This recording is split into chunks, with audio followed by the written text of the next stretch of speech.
दोस्तों, अगर आप अपने मन को कैसे नियंत्रित करें, इस बारे में जानकारी जानना चाहते हैं तो आप सही जगह पर आए हुए हैं। अगर आप इस वीडियो को आखिर तक देखते हैं तो आपको समझ आ जाएगा कि मन क्या है, अपने मन को कैसे समझे और अपने मन को काबू में कैसे करे।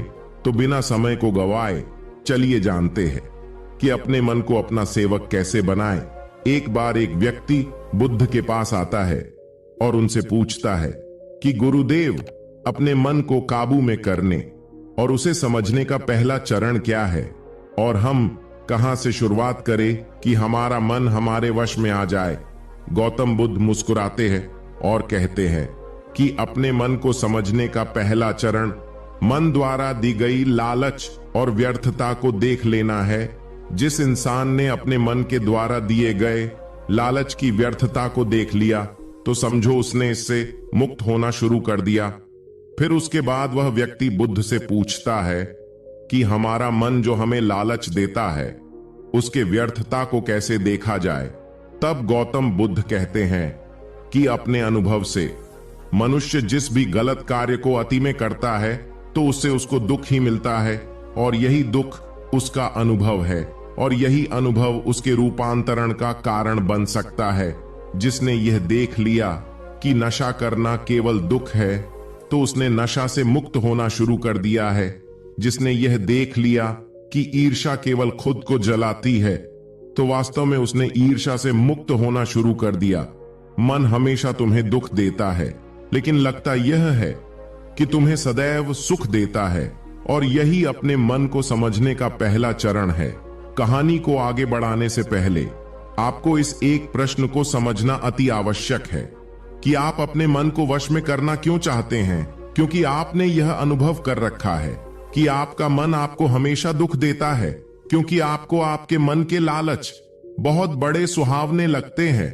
इसीलिए आप इन लालचों के पीछे छुपे हुए दुखों को नहीं देख पाते। सिर्फ अपने दुखों को देख लेने से आपका मन आपके वश में नहीं हो जाएगा। उसके लिए आपको दूसरा चरण क्या है यह समझना होगा।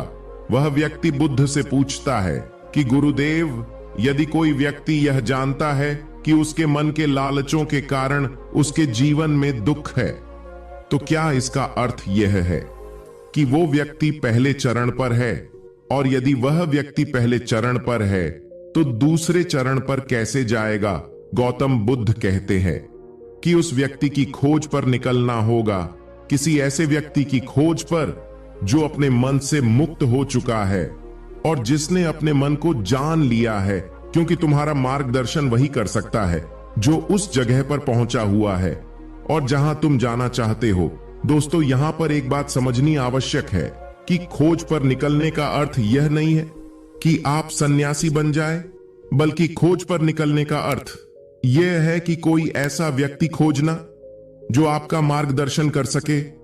अब यहां पर प्रश्न यह उठता है कि ऐसे व्यक्ति को कहां पर खोजे, क्योंकि आस पड़ोस में तो सभी लोग अशांत भरे पड़े हुए हैं। तो इस प्रश्न का उत्तर है कि आप ऐसे व्यक्ति को आस पड़ोस में मत खोजिए, बल्कि इंटरनेट पर खोजिए।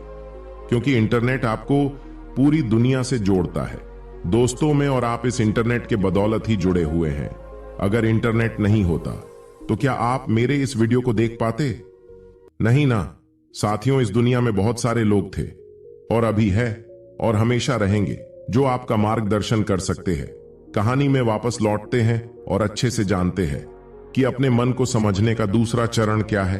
वह व्यक्ति बुद्ध से पूछता है कि उस व्यक्ति की पहचान क्या है जिसने अपने मन को समझ लिया है और जिसने खुद को जान लिया हुआ है। क्योंकि हर व्यक्ति यह दावा करता है कि वह ज्ञानी और बुद्धिमान है, लेकिन वास्तव में ज्ञानी कौन है वह कैसे पता लगेगा? गौतम बुद्ध कहते हैं कि सुनकर सुनना ही अपने मन को समझने का तीसरा चरण है। उसके बाद वह व्यक्ति बुद्ध से पूछता है कि क्या देखकर यह पता नहीं किया जा सकता? क्योंकि आपको देखकर ही पता लगता है कि आप एक महात्मा है। फिर गौतम बुद्ध कहते हैं कि देखने में तो कोई व्यक्ति बहुत शांत लग सकता है, लेकिन भीतर से वह क्या है यह उसके शब्द ही बता सकते हैं। लेकिन ध्यान रहे कि शब्दों पर भी विश्वास एकदम से नहीं कर लेना। किसी भी बात पर विश्वास इसीलिए मत कर लेना कि उसे मैंने कहा हुआ है या किसी महात्मा ने कहा हुआ है। किसी भी बात पर विश्वास आपको तब कर लेना है जब वह तुम्हारा अनुभव बन जाए। दोस्तों, गौतम बुद्ध के द्वारा कही गई इस बात को मैं आपको थोड़ा और आसान भाषा में समझाने की कोशिश करता हूं। दोस्तों, कोई कहता है कि ध्यान करना अच्छा है और कोई कहता है कि ध्यान करना बुरा है। अगर आप अभी ध्यान को अच्छा मानते हैं तो आप बहुत जल्द ही उसे बुरा मानने लग जाएंगे, और यही हमारे मन की चाल है। तो अब आपके मन में सवाल उठा होगा कि कैसे? तो उसका उत्तर यह है कि ध्यान की शुरुआत में आपको आनंद नहीं मिलेगा, बल्कि बोरियत महसूस होगी। और आपका विश्वास क्या था कि ध्यान अच्छा है, लेकिन आपको अनुभव क्या हो रहा है कि ध्यान बोरियत भरा है। तो धीरे धीरे आपका विश्वास बदलने लगेगा। पहले आप ध्यान को अच्छा मानते थे, लेकिन अब आप ध्यान को बुरा मानने लग जाएंगे। आप एक अति से दूसरे अति पर पहुंच जाएंगे, और यही हमारे मन की चाल है। हमारा मन हमें अतियों में ही भटकाता रहता है, और अगर आप ध्यान को बुरा मानते हैं तो आप कभी भी ध्यान करेंगे ही नहीं। अब कहानी में वापस लौटते हैं और अच्छे से समझते हैं कि अपने मन को समझने का तीसरा चरण क्या है। गौतम बुद्ध कहते हैं कि किसी भी बात पर विश्वास तब तक नहीं करना है जब तक वह तुम्हारे विवेक की कसौटी पर खरी नहीं उतर जाए, और इसके लिए कर्म करना आवश्यक है, और कर्म ही अपने मन को समझने का चौथा चरण है। अगर आप धन कमाना चाहते हैं तो आपको सही दिशा में कर्म करना आवश्यक है।